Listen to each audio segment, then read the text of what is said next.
I am unashamed. What about you? So welcome back to Unashamed. Jase, I think the number one question that I get asked, in fact, I got it this morning when I walked in this room from Maddie, our lovely producer, is how is your mom? You know, because everybody's just curious. Mom has not been in the best of health for a bit, the last, couple of years, and then she got a lot better, I think, not too long after Dad crossed over. But then she had a setback because she had to have surgery, which I think we talked about it on the podcast. We haven't given an update lately, but she's doing well again.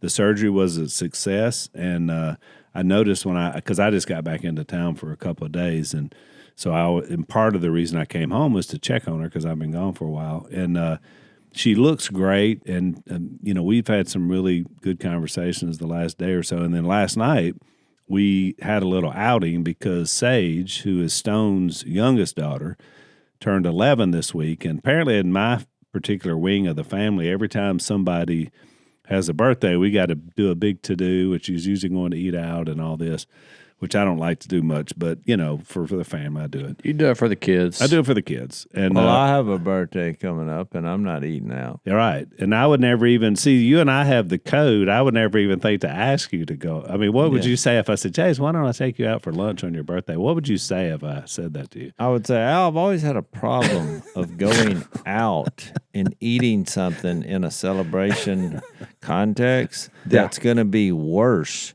than what I could do myself. That's right. And it's so almost... You're saying the food's better at home. Oh, it's much better. No, I'm not saying I agree. I'm commanding that. There you go.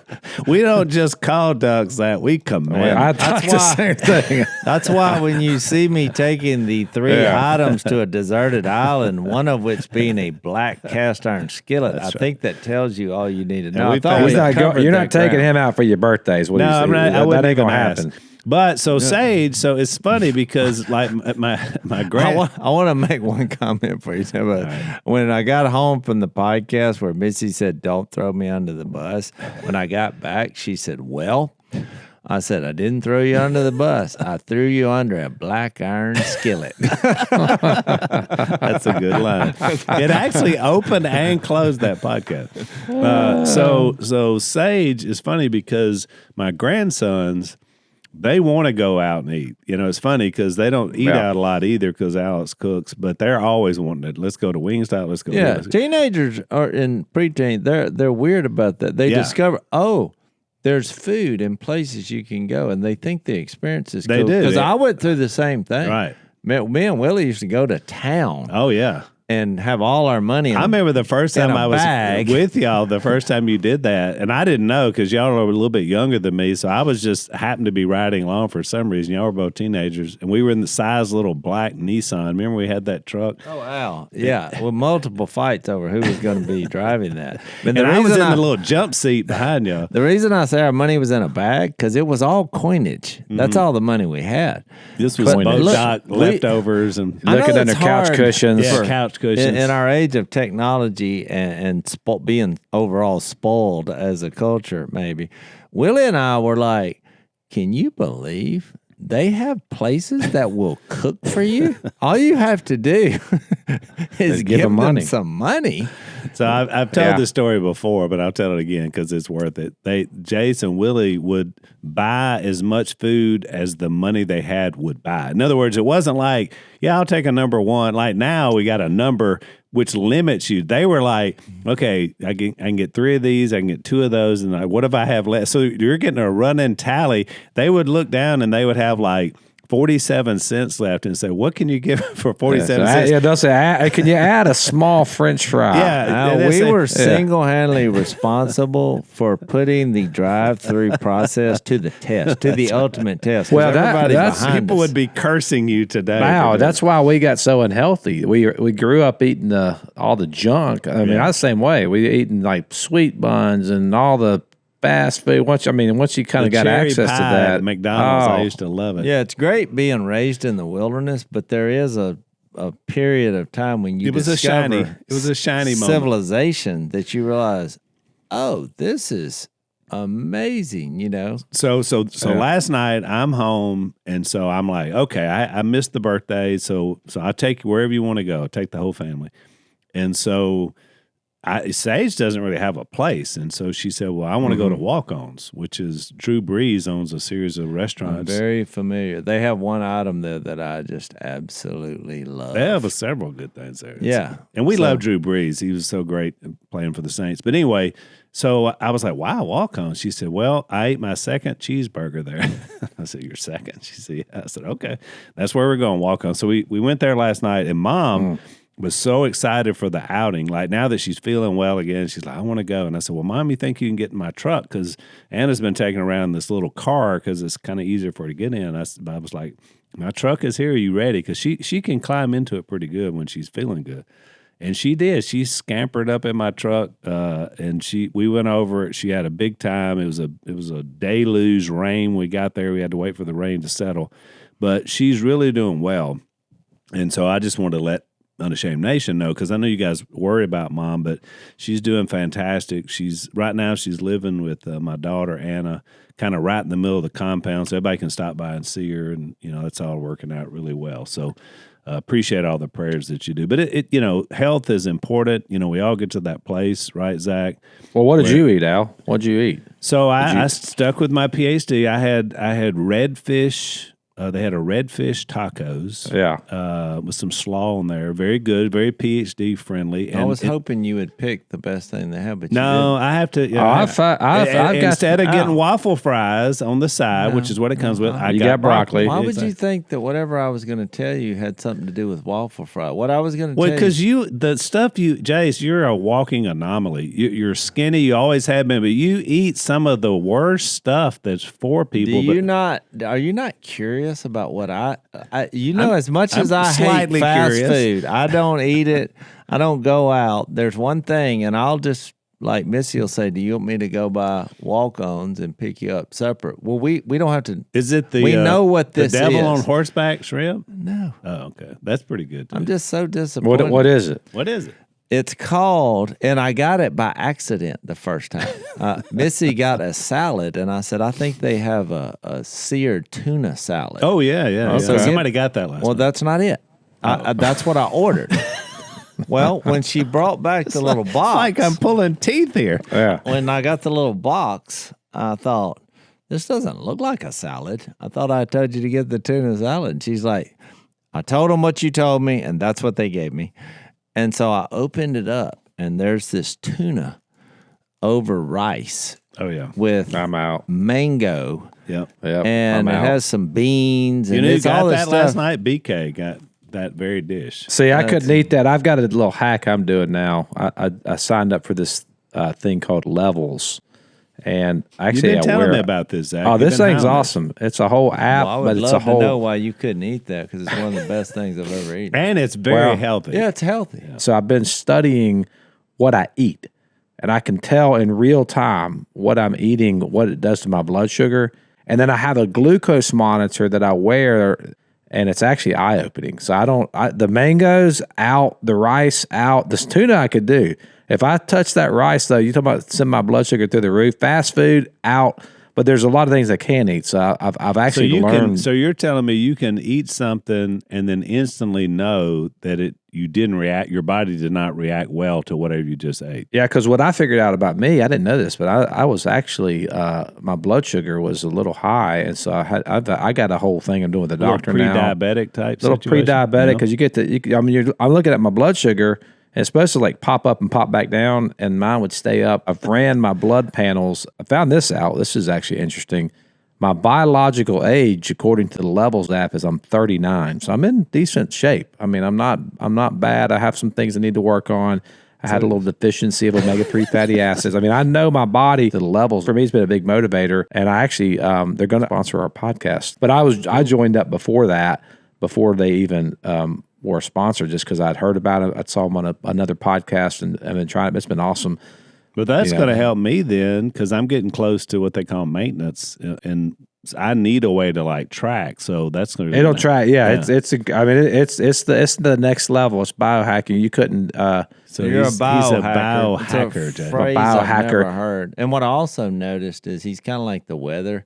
They'll give you a temperature and they'll say, but it feels like it's 97. I'm 47, but I feel like I'm 39. I feel like I'm 39. So I've always thought that you had had certain days. I always thought that you could, if this doesn't work out for you, you could be like a weather guy. They're like, trust me, it's not 97. You think it's 97, but it feels like it's 102. levels. I'm telling you though, this thing's a game changer, and it's been like the best thing I've done. Al, you need to try it. I would say you should try it too, yeah, Jase. because it sounds like something I could use for sure. So they're going to do something for our listeners. They're going to give 2 months free if you do like an annual membership. Levels.link/unashamed. That's the website. So I don't know how long they're going to do the offer, but it's been awesome for me. I mean, I was talking to my counselor, my PhD counselor this week after my trip to Ireland. And I told her, I said, because I don't eat a lot of bread here in the States because it's so processed. And I was telling her about the bread I was eating in Ireland, which is not. They make everything fresh. And look, we had bread that was made, it had seaweed in the bread. And I was like, well, you don't get any more natural than that because they're living on the coast. And it was delicious. I could not believe it. Well, I've always joked that because I've used this illustration before when people say, oh, I can't eat bread because I'm like, well, what are you going to tell Jesus about that little thing where he fed 5,000 and had like leftovers? And look, you know what they said, Zach? They said, well, you'd have to get the recipe first.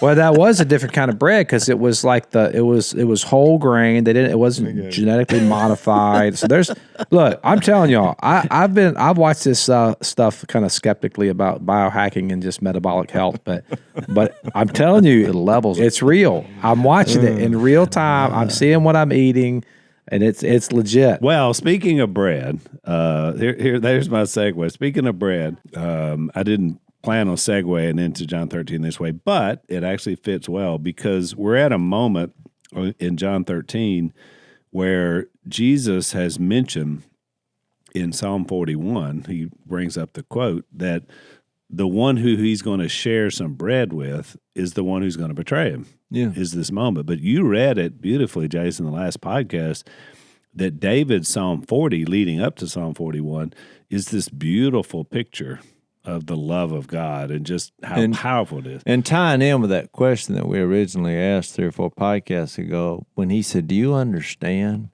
what I'm doing for you? How the will of God translates to the love of God. Yeah. In which I had way more stuff on that. You can do your own rabbit hole, but I do think that question helps you understand some of the more difficult themes and verses in the Bible. And I'll give you a couple of examples before we move on, to Judas's role in this. Right. You remember when he prayed, he taught him how to pray, and he said, your will be done on earth as it is in heaven. And you remember when he's praying later before he's going to die on the cross, and he's like, not my will, but your will be done. When you tie that with love, those verses start making sense. Yeah. It's like, he's looking around. This is rough. God becoming a human. Can you imagine? You're the creator of the universe, and you take this on in this world with the evil one roaming around and all the things. And it's almost, Jase, like he said that one of the times he said that, remember it was in the garden when he was like sweating drops of blood and just like having this human moment about what he was about to face. And that's what he came back to. So Jill and I, we spent a little bit of time up in the Ozark Mountains last week with our kids, staying at a camp. And let me just tell you, they did not have the Helix mattress, Al. It was brutal. Oh, you miss it, don't you, Zach? I mean, when you don't have it, you can tell the difference, and it takes one night to know the difference. So we got started on this, Jill and I. We took the super simple Helix sleep quiz, and we were matched with what's called the Midnight Lux mattress. And it's perfect for us because it's not too firm, it's not too soft, and we're side sleepers, so that matters. We've had our mattress for, I don't know, several years now, and honestly, it's been the best sleep that we've ever had. That's why Helix is probably our longest sponsor I think we've had. Al, you and Lisa, you guys are a Helix family as well. And not only, Zach, is it just us enjoying our sleep because we're Moonlight was our number because we're back sleepers, but it's also, we host a lot of people, and so you guys come and stay at our house, and so to have Helix mattresses where other people can get up and say, that's one of the best night sleeps I ever had. I mean, you like that as a host. You like being able to have a great, comfortable bed for your guest. Yeah, absolutely. That's why when I come in town, I either stay at your house or Jason Missy's because they're also a Helix family as well.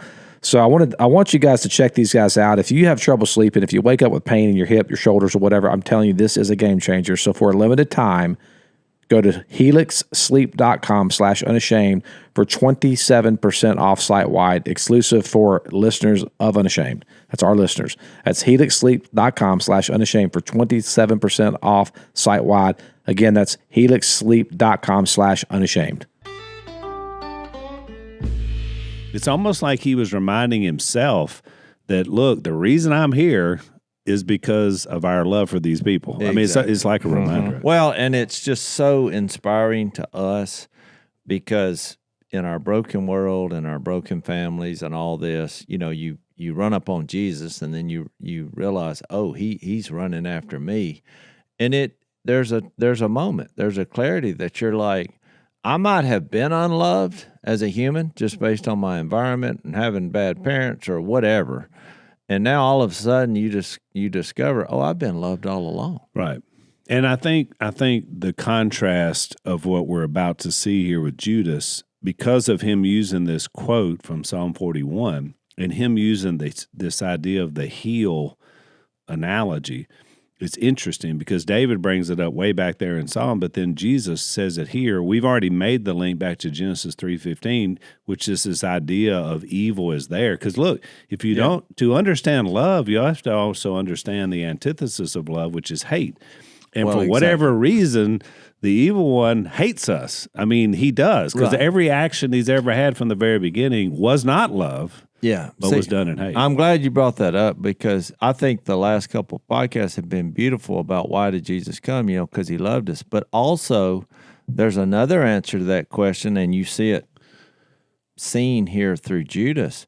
You're like, well, who moved? If God has been loving us all along, who moved? Who caused the separation? Right. And trust me, this separation that you're fixing to see with Judas, it didn't just occur right here in this moment. It had already occurred in his heart. Right. And it was leading up to him declaring, and there's a peculiar phrase there. It was like at that moment. Yeah. Satan entered him. Yeah, the way it's framed and phrased. So I want to bring up one other thing before we leave this heel analogy, because this is something Zach and I are doing along with Christian John Luke, some stuff for Hillsdale podcast because of their courses they do. And so we've done one on Genesis, which we're excited to present to you guys. And in that, Zach, I don't know if you remember, we talked about Jacob and Esau in Genesis 25. And Jacob, so this picture is a great picture. And again, the Bible doesn't do anything accidentally. Jesus is there even in this idea of watching the birth of Jacob and Esau way back. Yeah. Because you had these two nations, jostling inside the womb of their mother. And that was the idea of these two sons that would come forward. And Jacob, he was going to be the one that carried the blessing and all the things that happened. But he didn't come out first. Esau did. And so his name means the deceiver, but it also literally means he who grasped the heel. So imagine this baby is born, and all of a sudden Jacob reaches out. This is in childbirth. Yeah. And it's like he grabs Esau to pull him back. It's like, no, I'm going to go first. And so they spend the whole part of their early life in this back and forth of deceit, and it's a great story if you want to read it in Genesis 25 through 32. But it's interesting, and this is what brings the point forward, I think, in what we're talking about today, is that Jacob finally has a moment. There's a deceiver when he's been deceived over and over and over again about his wives and his kids. He's got 4 wives. He's got 12 sons. He's got just a disaster. I call it the the blended family that was thrown in the blender. What could go wrong, Al? I mean, 4 wives. Man, and you 12 talk kids. about a blended family. And then he gets to this point in Genesis 32 where he wrestles with this figure. I mean, I'll just call it that. It's some sort of supernatural figure. And he winds up having an injury to his hip, and it's like finally he surrenders to God in this moment. And his name is changed from the deceiver to Israel. I mean, which means he struggles with God. And so it's such a picture of us and this idea of surrender. And then the next chapter, he finally faces Esau, his brother, who wants to kill him. And he comes out humbly and says, I've been wrong all this time. And when he's expecting Esau to cut his head off, Esau forgives him. It's just this beautiful moment. Yeah. And I love the picture because it's just a picture of exactly what's about to happen in this text, which is this idea of the evil one is always present to try to take away what God is putting in us. And I think that's the reason why we see this picture of Judas in our text. So let me pick it up in verse 21, because I'm going to advance our text. And because here's what happened. And we've referenced this a couple of times, but let's read it. So he says, well, I'll read you verse 20. He said, I tell you the truth, whoever accepts anyone I send accepts me, and whoever accepts me accepts the one who sent me. So he links back to this idea, he and the Father. And then here's something interesting. He says in verse 21, after he had said this, Jesus was troubled in spirit. And, I find this interesting, Jase. That same Greek word there for troubled in spirit is the one he uses, and we're going to get to in John 14:1. Do not let your hearts be troubled. That's the same Greek word when he's telling them, look, there's something good coming. But in this case, he felt like they did. He was troubled in spirit, and he testified, I tell you the truth, one of you is going to betray me. So he just says it out loud, which had to have been shocking to these 12 men. And probably even Judas as well, because he's like, oh, no, he knows. Well, he's the only one thinking he knows. Yeah, and Judas, I think, had justified it in thinking you have a marketing problem. Yeah. My way. I mean, because you got to remember that we're reading these stories and like, oh, he all along. No, he didn't like the picture. That's right. Of his political kingship. Right. And he's more thinking about let's get a lot of money, let's get in with the right people. We're building a movement here. Well, right. So his plan, his view of God or having a Messiah was what he wanted to go with. So he's justifying there's no doubt. There's a reason Jesus chose him, right? And he just didn't want to. He didn't want to follow that narrative. So we do the same thing. I mean, that is the temptation. When you read things about who God is, and that doesn't fit your lifestyle. Think like when he told the rich young ruler, go sell everything you have. Well, that was a deal breaker. Yeah, exactly. Because that narrative is not working with me following you if that has to happen. And it wasn't even relevant to whether he was a pretty good guy or not. Apparently he was a really good guy. Exactly. But he hadn't committed his heart, to following God. Yeah, it was a surrender problem, So, Jase, right over your shoulder is your dad's old Bible that we've got in the studio. I love to see it because it's got all his old notes in there. He loved to underline and highlight in his Bible. One of the problems is when you highlight your Bible is that it bleeds through the page, and I always hated that. But these Christian teachers right there in Louisiana Cajun country, they have a fix for it.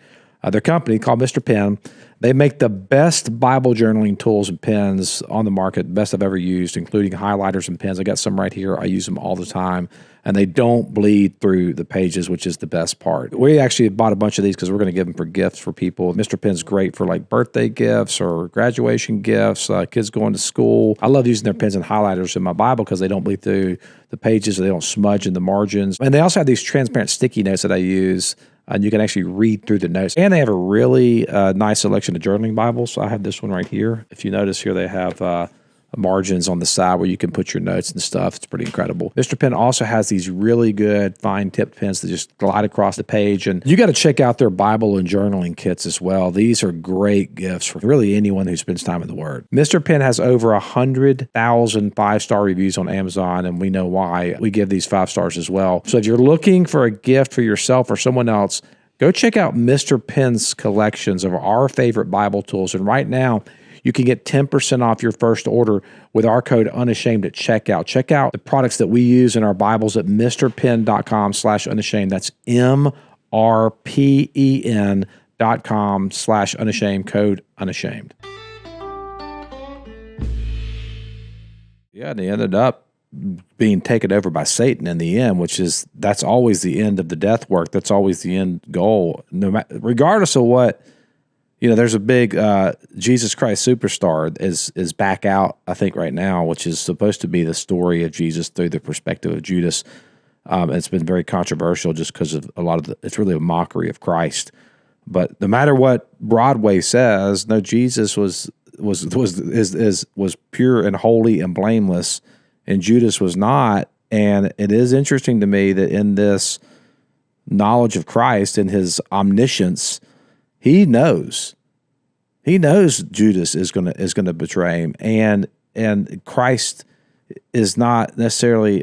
I don't want to say he's not a victim. He's willfully laying down his life and submitting to this betrayal, which is incredible when you think about, we're talking about the sovereign king of the universe. And when you had mentioned earlier about understanding love, Al, you said you also have to understand its counterpart, to really, which is hate, or it's the opposite of love is hate, and to really understand it. Another thing you have to really understand to really grasp love is, particularly when it comes to the love of who God is, you have to understand his sovereignty and his glory and his power, because however far you see God above us, like however far he transcends above us, which is, by the way, it's an infinite distance, it's an infinite chasm. You can never see the height of his glory, but however high you see him, that's how far he had to come down to put himself in a human body and submit himself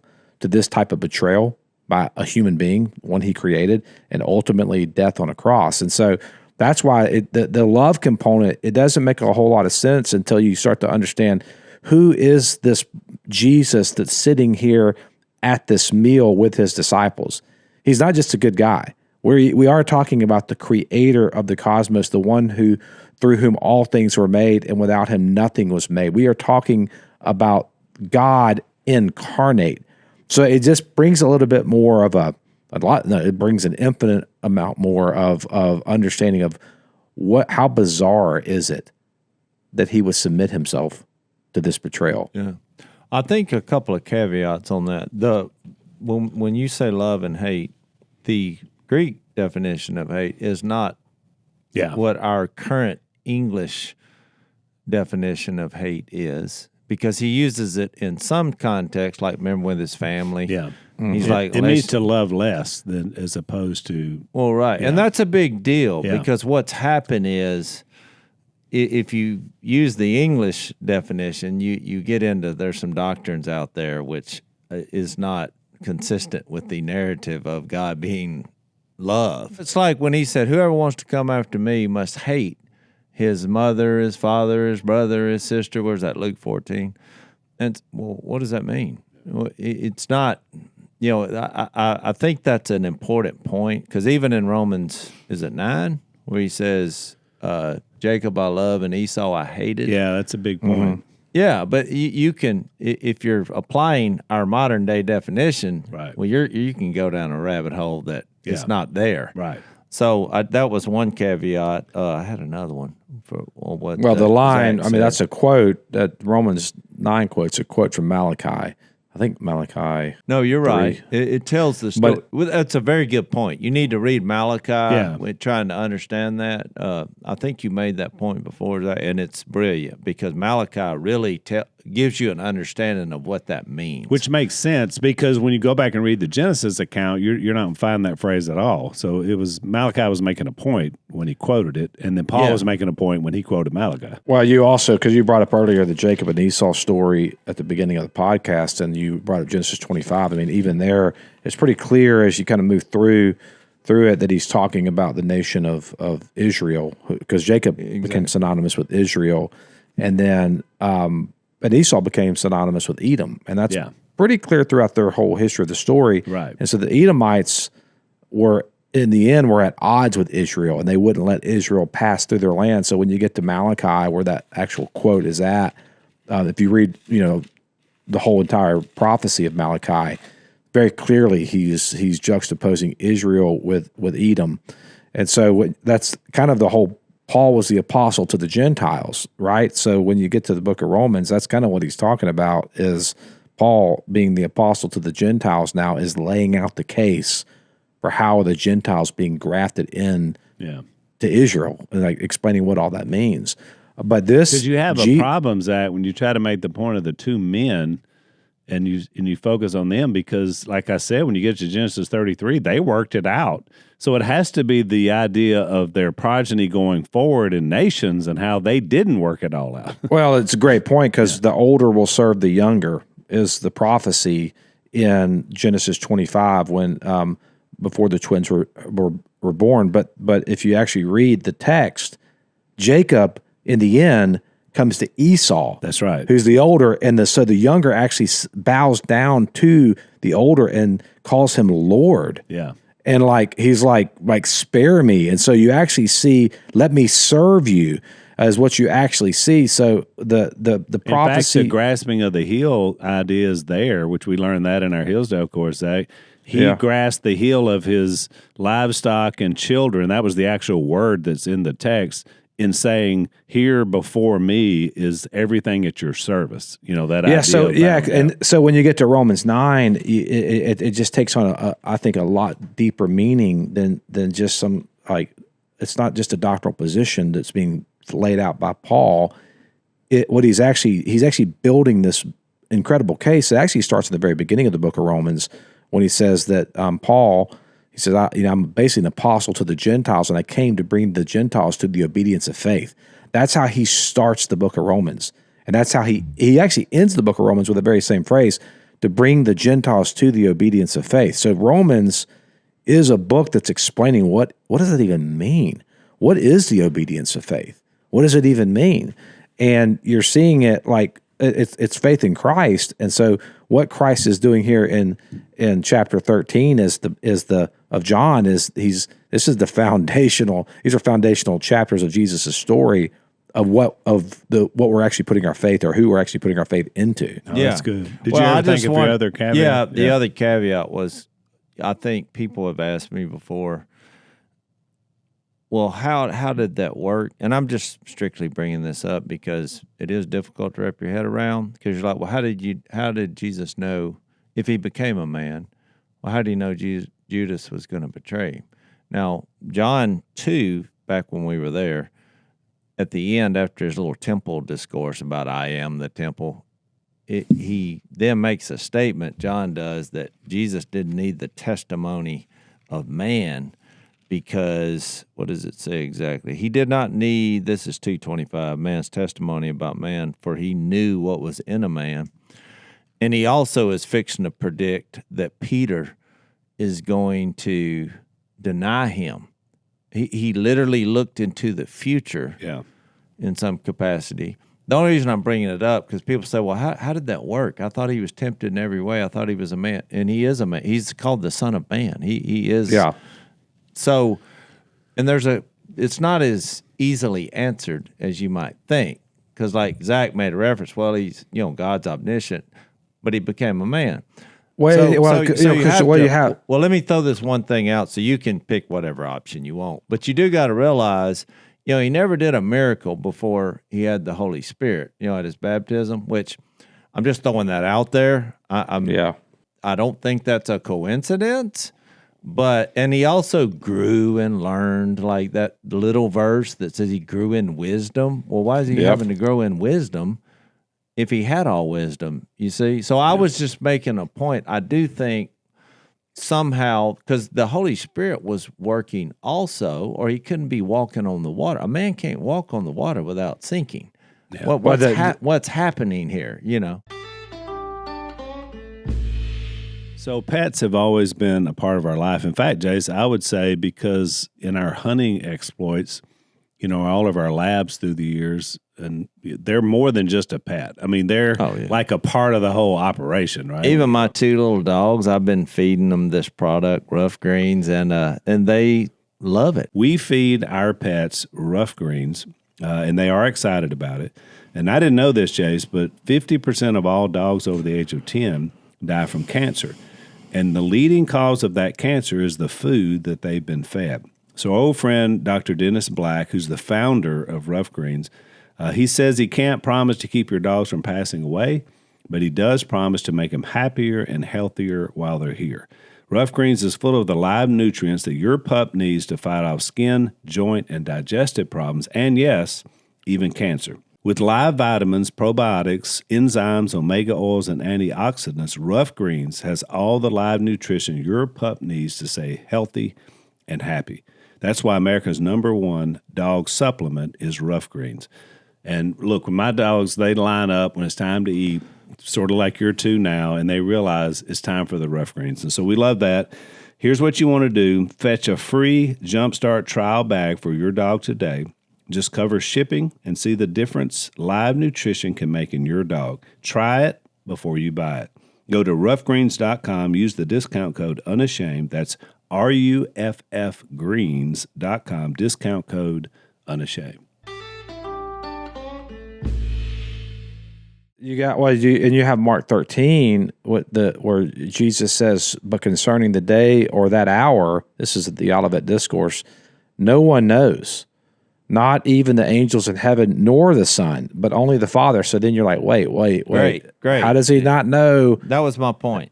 I don't have a problem with this discourse. I'm 100% secure because I think there was these manifestations of the Holy Spirit combined with his growing as a human and learning and wisdom to be able to discern. And you got to remember, if you do everything right, just think about living as an adult. Yeah. And you never make a misstep. Your ability to discern human nature is going to be at a way higher level just as a human. It would be the highest it's ever been. And he even showed the insight at 12 years old when he's there in the temple. You know what I'm saying? Full of the Spirit. Full of the Spirit, which is that I was going to say, like, the way that I understand this to be is that you got to understand Jesus as having 2 natures. You have Jesus being incarnate, which is the incarnation of the Son. But then you have the Son who's not incarnate. Like the pre-existing, like creator of the universe. Yeah, creator of the universe. He's been here all along. He's been here always. So Word. Jesus is the incarnation of the Son. And so in the incarnated state, there are limits in his humanness, not in his divine state, but in his human state, because as I just read in Mark 13, he did not have the knowledge of that hour or that day. No one knows except the Father. And then also you have this kind of in Isaiah 2. Isaiah 2 says that the Spirit of the Lord shall rest upon him, speaking of the Christ, the Spirit of wisdom and understanding, the Spirit of counsel and might, the Spirit of knowledge and the fear of the Lord. So when you get to the New Testament and then the Messiah comes in Jesus, God comes incarnate, he is dependent on the Father for everything, and he does nothing based on his own accord, according to his own words in John 5, when he says, "Truly, truly, I say to you, the Son of Man can do nothing of his own accord, but only what he sees the Father doing. For whatever the Father does, that the Son does likewise." So it shows that Jesus' ministry is actually very dependent on the Father and the Holy Spirit for that matter, because in Luke 4, it says, "And Jesus, full of the Holy Spirit, returned to the Jordan and was led by the Spirit into the wilderness." So what does that tell you? That tells you that he is dependent on the Spirit for his mission and for his guidance. And I think, to your point, the baptism is important, the baptism of Jesus, because that's the moment the Spirit of God comes on him, descends on him like a dove, and then it's almost like, okay, now it's time to start the ministry. Now go. So you see this playing out here. So if Jesus has foreknowledge, if he does perform a miracle, he's doing it by his Father or the Spirit. That's where this is coming from.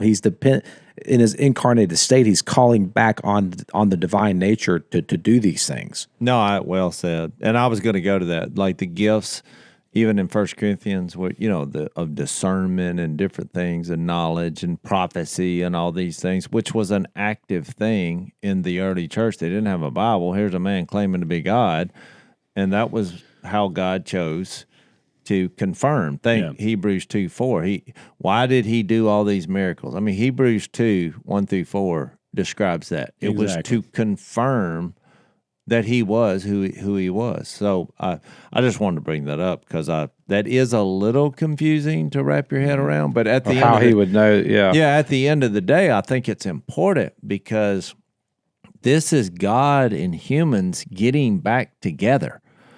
So here's a God who's become a human to fulfill that goal in love, which I think it's important to, I guess, think about, because when you have Judas, which is weird because you're like, well, how come he chose him if he knew he was going to betray him? Of course, he gave one reason, because it was predicted that would happen. But the answer is he chose him. Why did he choose him if he knew he was going to betray him? Mm-hmm. It's because he knew he was going to betray him. It was like part of just because he knew doesn't change the fact that Judas had to make a decision, which is why, to your point earlier, I think was a brilliant one, that we read into this like it was just already decided and Judas was on this pathway and nothing could have happened, and just because things had been predicted. But Judas still had to decide every step of the way. That's why I think it's so important that we get into this text and it says, finally he crosses over. And this moment says that Satan entered him. I don't believe that was demon possession. No, now look, I knew this was going to come up. And look, I may be on an island. I could be wrong. I think it's just the continuing narrative of what happened in Genesis 3. Yes. It all happens to us. And it doesn't mean, I had an argument with a guy one time, which was kind of peculiar, because he made the statement that Jesus didn't love Judas. And I was like, well, if he hadn't washed his feet, I would entertain that thought. But I kind of went with the God is love. He created in that Judas. verse where it said he loved them, that meant it didn't say except for. No, he's going to show you the full extent of his love. And guess what? He had his feet out there and he loved him. He washed him. He chose not to reciprocate. And which we all, kind of have that choice, which is why Zach and I, a few podcasts ago, when you were having storm problems, went through that Deuteronomy 30, because it's the same picture even under the law. And when you read Romans 10, you're like, oh, because at the end of Deuteronomy 30, he lays it all out. He's like, I'm offering life, prosperity, success, and blessing. Now, on the other side of this is curse, destruction, death, and whatever the opposite of the other one I said was. And then he gets to the end in Deuteronomy 30, he's like, make the right choice. Right. And so I think you see that here. And so in that argument, I said, well, what about 1 John 2, where it says, verse 2, talking about Jesus Christ in our defense, because now he's representing humans before the throne of God. That's what he's doing. That's why he returned. That's why. So this verse says he's the atoning sacrifice for our sins, because John's writing to Christians. Yeah. But then he says, and not only for ours, but also for the sins of the whole world. Oh, by the way. Which was what was interesting when I was having this argument. He's like, well, that doesn't mean the whole world. And I thought, okay, I'm just going to forget you said that, but let me, because he was like, well, that means our whole world or whatever as Christians. I said, well, what about 2 Corinthians 5, which I realize I'm just picking random verses, but I think you see this concept because love is God, and that goes in with the will of God on why Jesus came. And this is a very, very good verse when 2 Corinthians 5:14 says, for Christ's love compels us. And watch how he phrases it here. Because we are convinced that one died for all. I mean, I'm assuming that's Judas included. Yeah. But then it says, and therefore all died. But here's the key verse, the next one. And he died for all, that those who live should no longer live for themselves, but for him who died for them and was raised again. So these days, the real American dream, it's not a white picket fence like it used to be. It's breaking free from debt, which has strapped a lot of people in America right now. If rising prices, growing credit card debt, and the stresses of just keeping up have you feeling stuck, well, hear me out. There's a new way forward, a better way forward. It's called Done with Debt. They've got one goal. It's to break you free from debt permanently. They're not pushing loans or bankruptcy or anything like that. Instead, they're tough negotiators, will go straight to your creditors, slashing what you owe, wiping out interest, and eliminating penalties. And they don't stop until your debt is absolutely gone. What's the best part? Well, it's that most clients see more money in their pocket in month one, the first month of doing business with them. You've worked too hard to let debt steal your future. So Done with Debt is your solution. With Done with Debt, your dream of becoming debt-free is an actual possibility. Al, you guys, you and Lisa, y'all struggled with some serious debt issues in the past. How was that navigating through that? You know, one of the things, Zach, that I always say is as I've gotten older, I realize when I look back is that debt crushes opportunity. And so what happens is not only you feel the pressure of the financial pressure, but you don't have an opportunity. So some things come along that you could have put an investment in or you could have done something. You have nothing when you have this mountain of debt on top of you. If we had only known about Done with Debt, we could have started this freedom for opportunity at such an earlier age. So visit donewithdebt.com, talk to one of their experts. It's completely free, but some of their solutions are time sensitive, so don't wait. Go to donewithdebt.com. That's donewithdebt.com. Well, put Judas in that scenario. He washed his feet. And what did he do? He didn't respond. It was a shadow of him dying on the cross. And he got his feet washed, just like he died on the cross for Judas's sins and mine. Yeah. But he chose to look at that foot washing and say, no, I'm not going to live. This is not the example. I'm not going to wash somebody's feet. I'm going to turn him in and see if he really is who he says he is. Right. And which is what I think. I think Judas had a narrative in his mind. I'm purely speculating, but in cahoots with the evil one that said, okay, he claims to be God. Well, let's kill him and just let's bring this to a head. If he comes back, okay, well, I did him a favor. I just sped the process up. You see, but you know what's funny?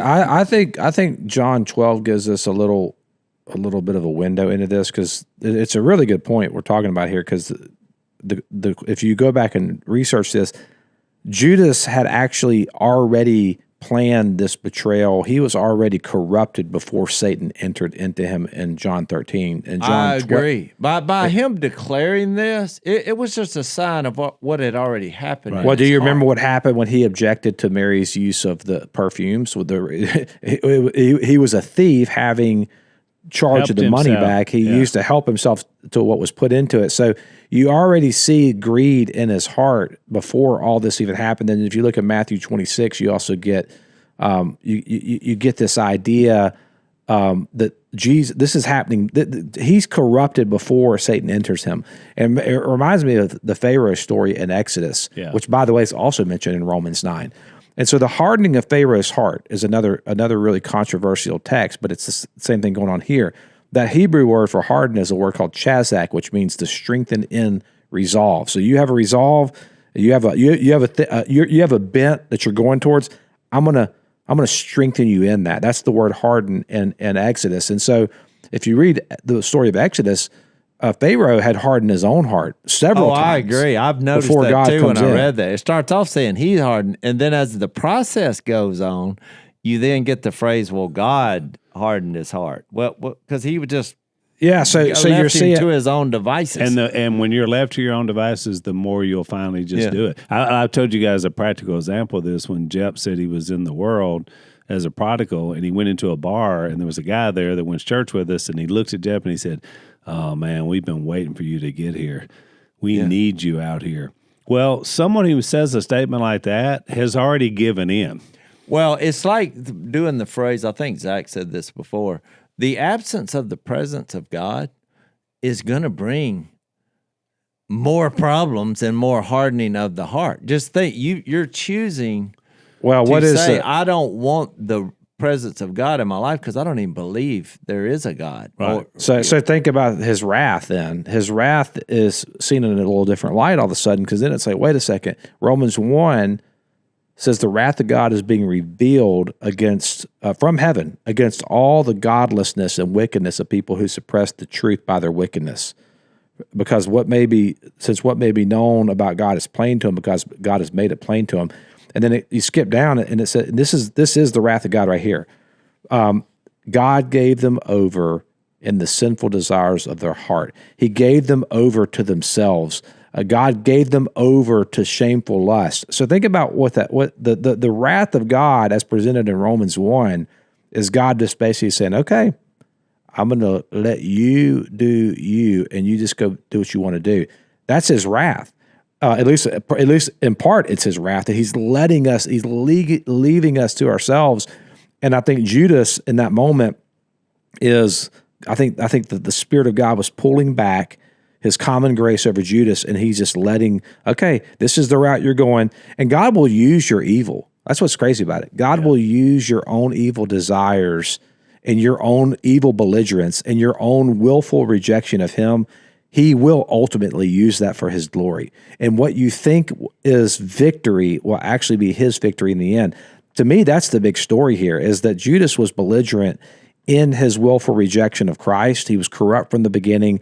I'm thinking about the guy you mentioned that went to Jeff and said that in the bar. I believe that guy's in prison right now. He is. But God will give you over to yourself, but God will end up using that for his glory. So in this case, what Judas thought was him winning, and he's making some money out of it. He gets his 30 pieces of silver.